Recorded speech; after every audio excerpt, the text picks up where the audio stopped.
قصیدے کی اجزائے ترکیبی تعارف۔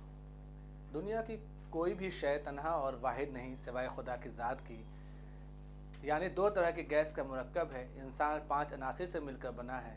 ویسے دیکھا جائے تو پوری دنیا پانی کے سوا کچھ نہیں، تو پھر قصیدہ یا شاعری یا نثر کی کوئی صنف بھلا کیوں کر اپنا تنہا اور آزاد وجود رکھ سکتی ہے۔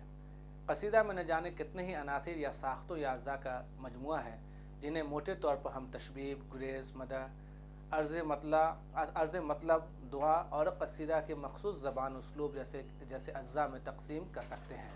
قصیدے کے موٹے طور پر 4 حصے ہوتے ہیں، اور ہر حصے کو ایک مخصوص اسلوب اور زبان کے ذریعے کس طرح ایک دوسرے سے ناقابل تقسیم وجود کے روپ میں ڈھالا جاتا ہے۔ سبق کا مقصد۔ اس سبق کا مقصد قصیدے کے اجزائے ترکیبی کی وضاحت و صراحت ہے۔ اردو کی شعری اصناف میں کسی حد تک غزل کے قائم ہونے کے سلسلے میں مطلع اور مقطع اور کم سے کم 5 اشعار کی قید لگائی گئی ہے، یعنی یہی غزل کے اجزاء ہیں، تو نظم میں بھی خاموشی کے ساتھ ابتدا، گریز اور خاتمہ کی قید لگائی گئی ہے۔ تو وہیں پر مرثیہ کے اجزائے ترکیبی بہت واضح ہوتے ہیں۔ غزل اور نظم کے اجزاء کی پابندی میں شعراء تھوڑے آزاد بھی نظر آتے ہیں، تو انیس و دبیر سے قبل اجزائے ترکیبی پر اتنی توجہ نہیں ہوتی تھی، لیکن بعد کے ادوار میں مرثیے کے اجزاء اس متن کی تشکیل کا ناگزیر حصہ بن گئے۔ اسی طرح قصیدے کے اجزائے ترکیبی بھی اس متن کی تشکیل کے لیے ضروری قرار دیے گئے ہیں۔ اتنا ہی نہیں، اس امر کو بھی اصول سازی کی گئی ہے کہ مدح کے اشعار تشبیب کے اشعار سے زیادہ ہونے چاہیے یا نہیں، اور اگر ہوں گے تو اسے بلیغ قصیدہ کہا جائے گا یا نہیں۔ اس کے باوجود شعراء نے ان اجزاء کی پابندی میں خود کو آزاد بھی رکھا ہے، یعنی بعض قصیدے جو راست طور پر تشبیب کی پرواہ کیے بغیر صرف ممدوح کی مدحت سے شروع ہو جاتے ہیں، اور بیشتر قصیدوں میں تشبیب کے اشعار مدح سے کم ہوتے ہیں، تو کچھ قصیدوں میں تشبیب کے اشعار مدح کے مقابلے زیادہ نظر آتے ہیں۔ شعراء ان اصولوں کی پاسداری کرتے نظر آتے ہیں اور اس سے آزاد بھی ہونا چاہتے ہیں۔ حیت کے اجزاء پر اس نوع کے اختلافات نے قصیدے کی قسم بھی مقرر کی۔ اس سبق کا مقصد ان جملہ مباحث کی توضیح و تشریح ہے۔ قصیدہ کی وضاحت۔ غالب نے اپنی شاعری مختلف افکار اور فلسفے کو پیش کیا ہے۔ زندگی کے مختلف پہلوؤں کو اور یہ کائنات کے پچھلے سبق میں ہم نے قصیدہ کیا ہے، اس کے معنی و مفہوم نیز تعریف، اس کی حیت اور اس کی ساخت کے علاوہ قصیدہ کیوں کر من جملہ شعر و شاعری میں مغز کی حیثیت رکھتا ہے، ان جملہ پہلوؤں پر گفتگو کی۔ دراصل قصیدے کی شاعری میں بیک وقت غزل کا رمز، نظمیہ شاعری کا ارتکاز، مرثیہ کا سوز اور بعض لحاظ سے مثنوی نگاری کا بہاؤ اور واقعہ نگاری نیز جملہ علوم و فنون سے متعلق بیش بہا معلومات کا خزانہ پوشیدہ ہے۔ ڈاکٹر خورشید الاسلام نے لکھا ہے کہ اقتباس: غدر سے پہلے تک قصیدہ قابل قدر اور کچھ عرصہ بعد تک ایک قابل ذکر صنف رہی۔ خاقانی اور انوری کے قصیدوں کی بھی ویسی ہی دھوم تھی جیسی حافظ اور نظیری کی غزلوں کی۔ اردو میں سودا اور ذوق کا نام اس باب خاص میں احترام سے لیا جاتا تھا، اور سودا کو فارسی کے بڑے سے بڑے قصیدہ نگار کا حریف سمجھا جاتا تھا۔ لیکن جو نئی تعلیم کا چرچا پھیلتا گیا اور جمہوری خیالات، یا یوں کہیں کہ جمہوریت سے متعلق چند فقرے یا اصطلاحیں عام ہوتی گئیں، قصیدے کو خوشامد اور قصیدہ نگار کو نہ جانے کیا کیا سمجھا اور کہا جانے لگا۔ اس پر غور ہی نہیں کیا گیا کہ قصیدہ کیوں وجود میں آیا، یا یہ کہ فنون لطیفہ کی سرپرستی 19ویں صدی کے وسط تک کن طبقوں کی مرہون تھی، یا یہ کہ موجودہ زمانے سے پہلے شعر کے لیے مطبع، بازار اور اخبار کا کوئی انتظام قدرت کی طرف سے تھا یا نہیں، نیز یہ کہ دربار ان کا بدل تھا یا نہیں، اس پر بھی غور نہیں کیا گیا۔ قصیدے کی عناصر ترکیبی میں مدح کو کتنی اہمیت حاصل تھی۔ مداح، ممدوح اور سامع مدح کو رسمی اور روایتی سمجھتے تھے یا نہیں، اور تشبیب کو قصیدے کا جوہر سمجھتے تھے یا نہیں، نیز یہ کہ بڑی حد تک قصیدہ ہی ان خیالات کا وسیلہ اظہار تھا یا نہیں جو ازمنہ وسطیٰ کے علوم کی دین تھی، بلکہ قصیدہ کو شاعر کے ذاتی اخلاق سے وابستہ کر دیا گیا، اور بس کلیہ یہ قائم ہوا کہ قصیدہ بھٹئی کا دوسرا نام ہے، اور قصیدہ نگار وہ ہے جو شرمناک طریقے سے روزی کمائے۔ لوگ اس حقیقت کو بھی بھول گئے کہ اچھے قصیدہ نگار بادشاہوں کو کبھی خاطر میں نہیں لائے، اور بہترین قصیدے تشبیب کی بدولت بہترین ہیں، اور جن قصیدوں میں ممدوح کی مدح مؤثر ہے، وہاں یا تو ممدوح مبالغہ کے باوجود اس کا مستحق ہے، اور ورنہ وہ ایک مثالی شخص کی تعریف ہے جس میں حقیقی شخص محض ایک سہارے کا کام دیتا ہے۔ قصیدوں میں غزلوں کے برعکس زندگی کے قابل غور پہلوؤں پر مربوط اظہار خیال، حقائق کی منظم تصویریں اور زبان کی توانائیوں کا وہ انداز استعمال ملتا ہے جن کے بغیر ہماری تہذیب اور زبان کا مطالعہ ممکن ہی نہیں ہے۔ اقتباس ختم۔ خورشید الاسلام کے خیالات جو قصیدہ سے متعلق ہیں انتہائی قابل قدر ہیں جو ابھی آپ نے پڑھا۔ اس سے جو بات ابھر کر سامنے آئی وہ یہ کہ قصیدہ کو نظر انداز کرنے سے پہلے ہمارے ناقدین نے یہ غور نہیں کیا کہ 19ویں صدی کے درمیانی دور تک کن لوگوں نے ادب کی سرپرستی کی ذمہ داری لے رکھی تھی۔ ظاہر سی بات ہے اشارہ بادشاہوں، نوابوں، امراء اور رؤساء کے علاوہ زمینداروں یعنی طبقہ اعلیٰ کی طرف ہے۔ دوسری بات جو خورشید الاسلام کے خیالات سے ابھر کر سامنے آئی وہ یہ ہے کہ قصیدہ کے عناصر ترکیبی میں سے ایک اہم عنصر مدح ہے، اور زمانے میں کہ جس زمانے میں قصیدہ نے ترقی کی، مداح، ممدوح اور سامعین کون تھے؟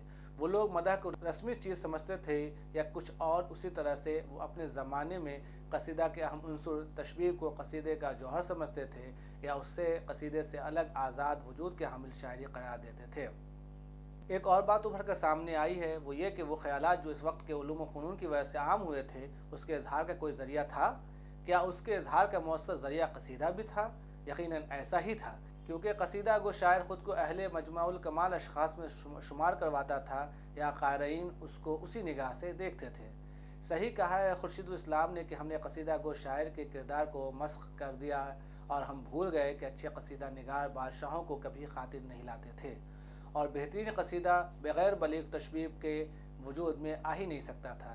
ایک اور اہم بات جس پر ہم نے غور و فکر نہیں کیا ہے وہ یہ ہے کہ ہم نے یہ نہیں دیکھا قصیدہ گو شاعر سامنے کے کسی بادشاہ یا کسی اور مقتدرہ کی تعریف مبالغہ کی حدوں کو چھوتے ہوئے کیوں کرتا ہے۔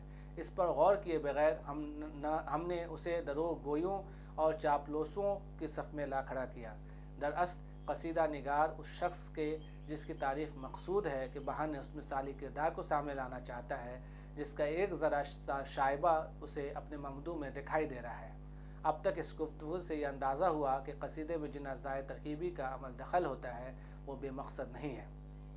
ڈاکٹر ابو محمد سحر نے قصیدے کے اجزاء ترکیبی سے بحث کرتے ہوئے لکھا ہے کہ اقتباس: عربی شعراء قصیدے کے ابتدا میں عشقیہ اشعار لکھتے تھے جن کو تشبیب کہتے تھے، پھر کسی سلسلے سے ممدوح کا ذکر کرتے تھے، اس کو تخلیص، تخلص یا مخلص کہتے تھے، اس کے ممدوح کی تعریف ہوتی تھی جس کو مدح یا تمہید کہتے تھے، اور آخر میں دعا پر خاتمہ ہوتا تھا جس کو براعت الانتسام یا حسن المقطع کہتے تھے۔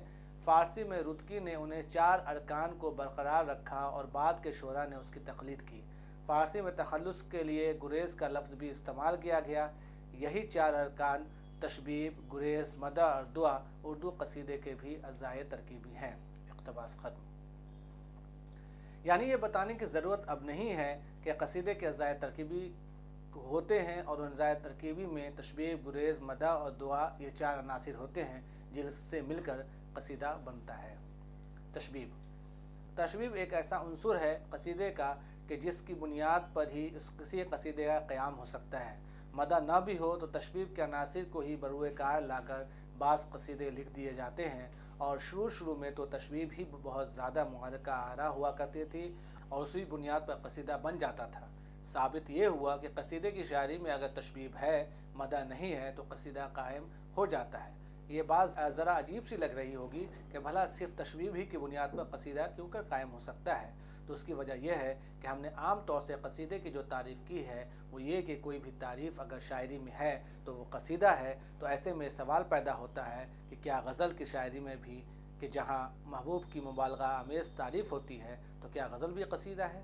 لہٰذا بات یہ طے پاتی ہے کہ صرف مدح کی وجہ سے قصیدہ نہیں ہے، بلکہ قصیدے کے لیے جو ضروری اجزاء ہیں یا قصیدے کی شاعری کی جو شعریات ہے وہ کچھ اور ہے، اور وہ ہے اعلیٰ پایہ کے مضامین پر مبنی شاعری۔ یعنی قصیدہ بین العلومی شاعری ہے، کہہ سکتے ہیں کہ علم کے خزانے سے معمور دنیا کی تشکیل کی شاعری ہے۔ سارے علم سے متعلق عمدہ باتیں قصیدے میں رکھی جاتی ہیں، اور علویت کے مضامین پرشکوہ انداز میں جب بیان کیے جاتے ہیں تو گویا کہ شاعری کا مغز بن جاتا ہے۔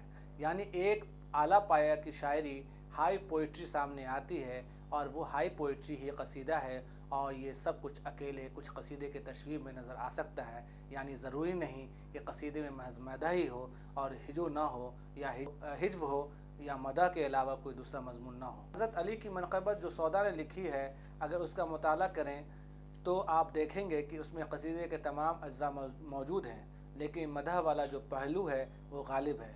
لیکن مدح میں بھی تشبیب کے عناصر، دعا کے ذیل میں بھی تشبیب کے عناصر دیکھنے کو مل جائیں گے۔ آخر میں جب دعا پر آئیں گے جہاں سودا دعا کر رہے ہیں، تو وہاں سے بھی تشبیب کا عنصر برآمد کر سکتے ہیں۔ ہر چند کہ وہ دعا ہے، کہنے کا مطلب یہ ہے کہ قصیدے کے متن یعنی ٹیکسٹ کو جب ہم پڑھتے ہیں تو یہ سوال پیدا ہوتا ہے کہ اس کو ہم مختلف عناصر ترکیبی میں بانٹیں تو کیسے بانٹیں؟ یعنی کہیں لکھا تو ہوتا نہیں ہے کہ تشبیب یہاں سے یہاں تک ہے، گریز یہاں سے شروع ہو جاتا ہے، کہیں ڈیونیٹیشنز نہیں ہوتا تو شاعر کی طرف سے یا قاری کا کام ہے کہ وہ سمجھ لے کہ یہاں سے گریز شروع ہو گیا۔ یہ تشبیب ہے، یہاں سے مدح ہے اور یہاں پر دعا ہے اور پھر یہاں پر قصیدہ ختم ہے۔ یہ آپ کے ثواب دید پہ ہے، یعنی قاری کو یہ تلاش کرنا ہے۔ مثلا آپ دیکھیں حضرت علی کی اس منقبت میں بطور قصیدہ پہلا شعر یعنی مطلع ہے۔ کہا جاتا ہے کہ سودا کا مطلع کمال کا مطلع ہوتا تھا۔ سودا کے قصیدے کے سب سے بڑی خوبی اس کا مطلب بتایا جاتا ہے اور مطلب تشبیب کا اہم عنصر آیا جاتا ہے۔ سودا کا مطلب دیکھیں کہ اٹھ گیا بہمن و دے کا چمنستان سے عمل، تیغ اردی نے کیا ملک خزاں مستاصل۔ کہا جاتا ہے کہ تشبیب میں اکثر عشق کے مضامین بیان کیے جاتے ہیں، لیکن یہ صحیح نہیں۔ اس میں ہر قسم کے مضامین اور بالخصوص موسم بہار سے متعلق آج کی زبان میں ماحولیات سے متعلق مضامین باندھے جاتے ہیں۔ مثال کے طور پر ہر طرح کے موسم بہار کا منظر، حسن و عشق کی واردات، رندی و سرمستی کی کیفیات، دنیا کی بے ثباتی کا نقشہ، زمانے کی شکایت، آفات ناگہانی اور آسمان کا شکوہ، علم و فن کی ناقدری، چند پند سود مند، خواب کا بیان، شاعری کی تعریف، شباب کی تعریف وغیرہ جیسے مضامین اردو کے قصیدوں کی تشبیب میں نظر آ سکتے ہیں۔ تشبیب میں عام طور سے جو غزل شامل کی جاتی ہے اس کا لہجہ بھی عام غزل کے مقابلے الگ ہوتا ہے، ورنہ پورے قصیدے میں وہ غزل بے جوڑ سی معلوم ہونے لگتی ہے۔ ابو محمد سحر نے لکھا ہے کہ ابن رشیق نے اس قصیدے کو غیر معیاری شمار کیا ہے جس میں تشبیب زیادہ ہو اور مدح کم، کیونکہ اس کے نگاہ میں تشبیب قصیدے کی تمہید کا نام ہے، لیکن ابن رشیق کے بعد بہت قرین قیاس نہیں کہ قصیدے کی تشبیب میں بھی مدح کے پہلو پیدا کیے جا سکتے ہیں اور کیے جاتے ہیں۔ لیکن ایک بات مشترکہ طور پر تشبیب اس میں پائی جاتی ہے کہ تشبیب میں شعراء اپنی قادر الکلامی کے جوہر دکھانے کی پوری کوشش کرتے ہیں۔ کبھی شاعر کوئی واعظ کرتا ہے تو کبھی کسی کو تلقین کرتا ہے، اور کبھی اس طرح سے اور اتنی علمی شان والے اسلوب کے ذریعے کہ قاری کو اس پر توجہ دینی ہی پڑتی ہے۔ جیسے سودا اپنے مشہور قصیدے کی تشبیہ میں قاری سے اس طرح مخاطب ہوتے ہیں: ہوا جب کفر ثابت ہے وہ تمغائے مسلمانی، نہ ٹوٹی شیخ سے زناد تسبیح سلیمانی۔ ہنر پیدا کر اول ترک کیجیو تب لباس اپنا، نہ ہو جو تیغ بے جوہر وگرنہ ننگ عریانی۔ فراہم زر کا کرنا باعث اندوہ دل ہوئے، نہیں کچھ جمع سے غنچہ کو حاصل جز پریشانی۔ کرے ہے کلفت ایام ضائع قدر مردوں کی، ہوئی جب تیغ زنگ آلود کم جاتی ہے پہچانی۔ تشبیب لفظ شباب سے بنا ہے جس کے لغوی معنی حسن اور جوانی کے ہیں، لیکن تشبیب میں ہر طرح کے مضامین باندھے جانے کی گنجائش ہے۔ مثلا کیفیت، شباب، واردات عشق، گردش چرخ، انقلاب زمانہ، بے ثباتی دنیا، مناظر قدرت، اخلاقی و تصوف، علوم و فنون، پند و موعظت اور شاعرانہ تعلی وغیرہ۔ جیسے محسن کاکوروی کی تشبیب دیکھیے جہاں اسلام یعنی حق کو ظلمت یعنی کفر پر غالب آتے دکھایا گیا ہے۔ سمت کاشی سے چلا جانب متھرا بادل، برق کے کاندھے پہ لاتی ہے صبا گنگا جل۔ گھر میں اشنان کرے سر و قدانے گلکل، جا کے جمنا پہ نہانا بھی ہے ایک طول عمل۔ خبر اڑتی ہوئی آئی ہے مہابن میں ابھی، کہ چلے آتے ہیں ترہت کو ہوا پر بادل۔ کالے کو سو نظر آتی ہے گھٹائیں کالی، ہند کیا ساری خدائی میں بتوں کا ہے عمل۔ علاوہ ازیں غالب نے جیسے اپنے عقیدے کی تشبیب کا آغاز ہی فلسفہ وحدت الوجود سے کیا ہے: دہر جز جلوائی یکتائی معشوق نہیں، ہم کہاں ہوتے اگر حسن نہ ہوتا خود بھی۔ مومن اپنے قصیدے کی تشبیب کا آغاز بے ثباتی دنیا سے کرتے ہیں: صبح ہوئی تو کیا ہوا ہے وہی تیرا اختری، دودھ سے سیاہ شعلہ شمع خاوری۔ تشبیب کے لیے یہ بھی ضروری قرار دیا گیا ہے کہ اس کے اشعار مدح کے اشعار سے زیادہ نہ ہوں، کیونکہ قصیدے کا اصل مقصد مدح یا مذمت ہے۔ تشبیب کے مضامین تو ضمنی حیثیت رکھتے ہیں، ویسے بھی ممدوح کی نظر کرم اور صلہ و انعام کی خاطر یہ ضروری ہے کہ تعریف کے اشعار زیادہ ہوں اور ان پر خاصا زور دیا جائے، اور اگر مذمت کرنا مقصود ہے تب بھی اس حصہ کو قصیدے پر حاوی ہونا چاہیے۔ حالانکہ اکثر شعراء نے اس نقطہ سے بے اعتنائی برتی ہے۔ مثال کے طور پر انشاء کے ایک قصیدے کی تشبیب کے اشعار مدح سے زیادہ ہو گئے۔ یہ قصیدہ شہزادہ سلیمان شکوہ کی شان میں کہا گیا ہے، جس کا مطلب اس طرح ہے: صبح دم میں نے جو لی بستر گل پر کروٹ، جنبش باد بہاری سے گئی آنکھ اچٹ۔ مداح اور ممدوح کے تعلق اور حصول صلہ و انعام میں خاطر خواہ کامیابی کے لیے ایک نفسیاتی تقاضا تھا کہ قصیدے میں مدحیہ اشعار پر زیادہ زور دیا جائے اور ان کی تعداد دیگر اشعار سے زیادہ ہوں۔ بزرگان دین کی مدح بھی مذہبی جوش، عقیدت مندی اور حصول ثواب کی خواہش پر مبنی تھی۔ اس محرکات کی آسودگی بھی اس وقت ہو سکتی تھی جب مدح کا پورا حق ادا کیا جائے۔ قصیدے کے حدود میں تشبیب دراصل تمہید سے زیادہ نہ تھی۔ ظاہر ہے اگر کسی مضمون کی تمہید نفس مضمون سے طویل ہو جائے تو یہ اس کی بڑی خامی ہوگی۔ مذکورہ بالا جملہ اصول اپنی زندگی درست، لیکن میری رائے میں کوئی ضروری نہیں کہ مدح کا متن زیادہ ہو، تشبیب کا کم۔ یہ تو اس امر پر منحصر کرتا ہے کہ شاعری اور شاعر کا مقصد کیا ہے۔ دوسری بات یہ کہ تشبیب میں زیادہ تر شعراء نے فطرت کے مناظر کی عکاسی کی ہے، یعنی ماحول دوستی میں زیادہ دلچسپی لی ہے۔ یہ قصیدے کے وہ اختصاص ہیں جو 21ویں صدی کے اہم مسئلے پر غور و فکر کا سیاق بن جاتا ہے، جسے ہم آج ماحولیاتی آلودگی اور فطرت کے تحفظ یا سبز انقلاب کے نام سے جانتے ہیں۔ گریز قصیدے کی تشبیب والے حصے اور مدحیہ حصے کے درمیان کچھ ایسے اشعار کا نام ہے جس کا مقصد کسی بہانے سے ممدوح کی تعریف کا پہلو پیدا کرنا ہوتا ہے۔ عربی تنقید میں اس کو دو بیلوں کو ایک جوئے میں جوتنے سے تعبیر کیا گیا ہے، یعنی گریز تشبیب اور مدح کے درمیان ربطیہ کا کام کرتا ہے۔ شاعر کا کمال یہ ہوتا ہے کہ موسم بہار یا زمانے کی شکایت کرتے کرتے اچانک مدح کی طرف بات سے بات پیدا کرتے ہوئے قاری کے ذہن کو راجع کر دے۔ کبھی کبھی گریز کے لیے کئی اشعار کی ضرورت پڑ جاتی ہے اور کبھی کبھی 2-3 اشعار سے بھی گریز کا پہلو پیدا کر لیا جا سکتا ہے۔ شعراء تشبیب سے آگے بڑھتے ہوئے شاعرانہ تعلی اختیار کرتے ہوئے گریز کی طرف آ جاتے ہیں۔ سودا کے قصیدوں میں گریز کا فنکارانہ عمل جو نظر آتا ہے، ناقدین کا کہنا ہے کہ امیر خسرو کے بعد گریز میں فنی نکات کی اگر تلاش مقصود ہو تو سودا کے قصائد میں تلاش کیے جا سکتے ہیں۔ ایسا گریز کا عمل دوسرے شعراء کے ہاں نظر نہیں آتا جو سودا کے ہاں نظر آتا ہے۔ قصیدہ کی شاعری میں گریز ایک فنی عمل کا نام ہے، ہر شاعر اسے نبھا نہیں پاتا۔ سودا کو اس معنی میں بڑا شاعر ہم گردانتے ہیں، لیکن جب ہم محسن کاکوری کے قصیدے مدح خیر المرسلین کو پڑھتے ہیں تو گریز کا ایک خوبصورت حسن یہاں بھی دکھائی دیتا ہے، اور وہ یہ کہ وہ مطلع کو پیش کرنے میں کامیاب نظر آتے ہیں اور مدح کی طرف کیسے آ گئے ہیں اس کا اندازہ اس قصیدے کو پڑھ کر ہی لگایا جا سکتا ہے، جیسے مطلع کے شعر کے دوسرے مصرعے کو بدل کر گریز کی طرف بڑھتے ہیں۔ سمت کاشی سے چلا جانب متھرا بادل، تیرتا ہے کبھی گنگا کبھی جمنا بادل۔ یعنی اب اسی مطلع کے مصرعے کو اثر نو دہرا رہے ہیں، لیکن دوسرا مصرعہ جو ہے اس مطلع کا ہے کہ تیرتا ہے کبھی گنگا کبھی جمنا بادل، یعنی کبھی گنگا پر جاتا ہے کبھی جمنا پہ جاتا ہے، سے مراد یہ ہے کہ کبھی گنگا کبھی جمنا، کبھی گنگا جمنی تک ملی جلی کمپوزٹ کلچر کی بات کی جا رہی ہے۔ ایک شعر ہے اس میں جس کی طرف آپ کی توجہ مبذول کرانا چاہوں گا کہ سطح افلاق نظر آتی ہے گنگا جمنی۔ اس طرح سے آگے آہستہ آہستہ اس قصیدے کی کردار بادل کو بےتاب عاشق کے روپ میں پیش کرتے ہوئے اپنے ممدوح کی تعریف کی طرف قاری کے ذہن کو موڑ دیا ہے۔ اسی طرح سے سودا نے اپنے خطیبانہ قصیدے میں جو عماد الملک کی مدح میں لکھا گیا ہے، گریز کا فنی عمل دیدنی ہے۔ دیکھیے وہ کس طرح گریز کے ذریعے مدح کی طرف آ گئے ہیں۔ کہے ہے کاتب دوراں سے منشی تقدیر، سمجھ کے دفتر قسمت کیا کر اب تحریر، یہ روز و شب تو بنائے گا تا کجا اس طرح، کہ جامع مہر میں آتش دے مہ کو کاسہ شیر، سنا نہیں کہ غازی دین عماد الملک، جو میر بخشی تا وہاں کا سو اب ہوا ہے وزیر۔ یعنی عماد الملک کی تعریف کرنا تھی تو بڑی خوبصورتی سے اس طرف گریز کے عمل کے ذریعے سودا آ گئے ہیں۔ عربی شاعری میں گریز پر توجہ کم دی گئی ہے، البتہ فارسی شعراء نے اسے باضابطہ ایک صنعت کے طور پر برتا ہے۔ غالب حضرت علی منقبت کے ایک قصیدے میں گریز کا پہلو کچھ اس طرح نکالتے ہیں: